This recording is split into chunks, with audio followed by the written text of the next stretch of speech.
Hey, so fuel filled up, Copenhagen in a can, black coffee in a cup, 6-string in a bag, 30-30 in the glass. They're smoking down in Tennessee down there. I got a buddy of mine, old Berg.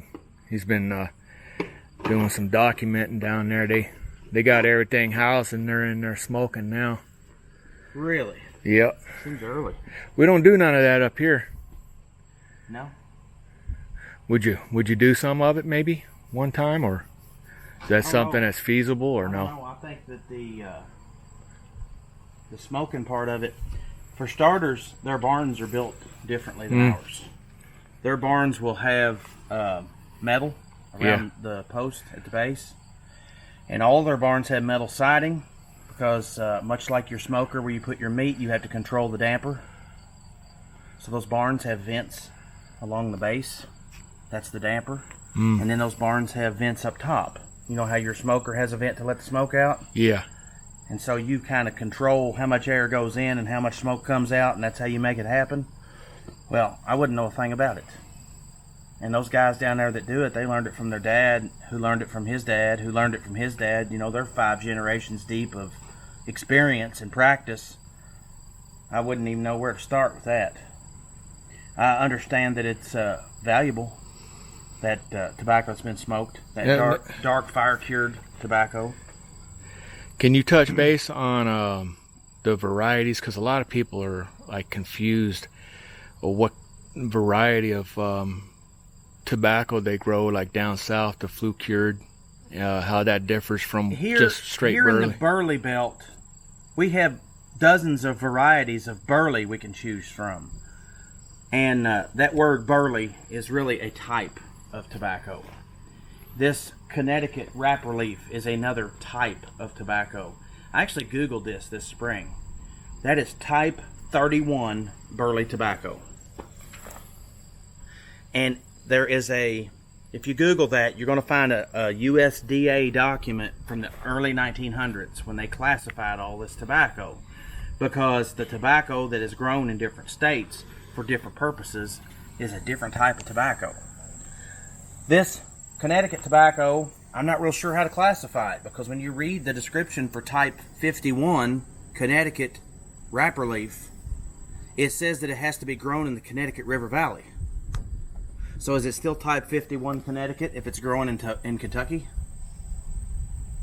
These are issues that we don't have answers to. Down in the western part of Kentucky, along the Green River, they grow a very specific type of tobacco called Green River One Sucker. And as the name suggests, when you top it, you leave one sucker, and then that becomes the top, and then I guess you top that right before harvest. And I think it's a chewing tobacco. They raise a chewing tobacco in Wisconsin. They raise burley tobacco in Kentucky and every state that touches it, including Missouri and Illinois, West Virginia. They raise in Tennessee and West Tennessee and West Kentucky, the dark fire-cured tobacco, like we just talked about. Yeah. And there's several different types of that dark. There is a dark air-cured tobacco. If I was going to get involved in the dark tobacco trade, I would do dark air-cured tobacco because this barn would be perfect for it. And you don't use any smoke. You do it exactly like we're doing this today. Now, down in the Carolinas, they raise flue-cured tobacco, and a lot of people get flue-cured and fire-cured confused. Well, here's how you tell the difference. Does the smoke touch the tobacco? If the smoke touches the tobacco, like your ribs, that is dark fire-cured tobacco. In a flue-cured barn, the flue vents the smoke away from the tobacco.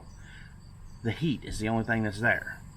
So I want you to think about a kiln, K-I-L-N, like you'd put lumber in. So the Flue cured, they're not actually enhancing the flavor of the tobacco, they're dry curing it that way. They're dry curing it quickly. So the fluing is basically just a way to... They remove the leaves from the plant while it's still standing in the field. And they've got machines to do this. So they're picking the leaves off, and they're going to pick the ones off the bottom of the plant first. So let's take the bottom 5 to 6 leaves off, put them in the kiln, and hit start. And it's a PLC, it's a controller.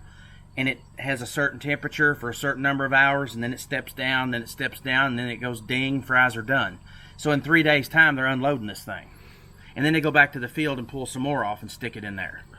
And the result, that tobacco is a very light color, a very light texture, flavor. It's very mellow.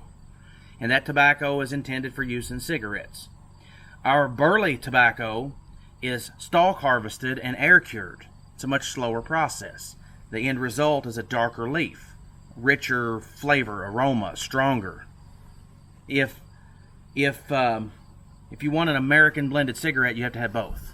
You take Flue cured tobacco from the Carolinas, burley from Kentucky, Tennessee, Indiana, Ohio, Missouri, Illinois, and blend that together. And I don't know what those ratios are. Those are closely guarded secrets by the people who make those. But that is the essence of an American blended cigarette, is blending those two types of tobacco together. Now, when we know that the bulk of cigarettes are burley, and also other types of tobacco. But Camel markets a Turkish blend. I don't know how much Turkish tobacco is in a Camel.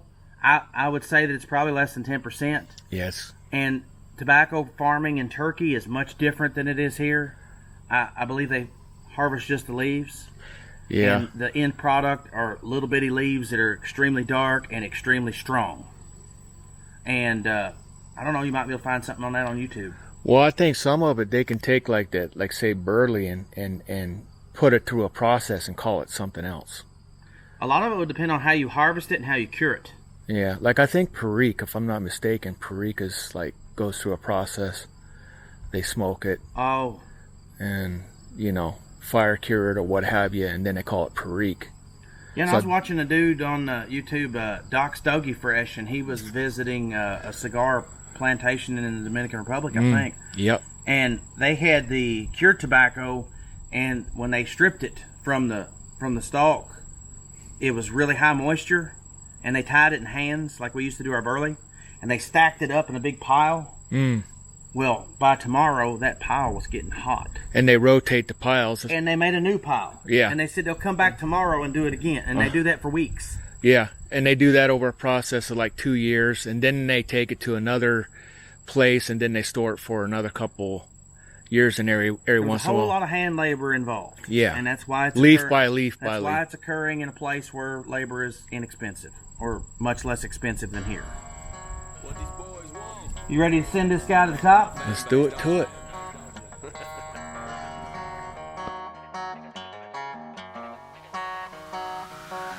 I'm the truth, big dog. What you staring at, Bubba? Yeah, I ram this genre like I couldn't wait for rubbers. Now everybody grabbing, trying to ask a bunch of questions. When I did the same thing, they said your boy wasn't impressive. Now my pocket's full of money, and I'm trying to dodge the sheriff. Yeah, I'll make a million songs, but I don't care if y'all don't hear 'em. Real recognize itself like it's looking in the mirror. Yeah, I burn like liquor, hot as old mineral spirit. Music Road tried to ban me, cause mama raised a rebel. Pop the clutch, hit the pedal. Coming down with all this metal. Yeah, I'm talking guns, Bubba. When I mean that, I got several. Southern boy, Christian raised, and I don't make deals with devils.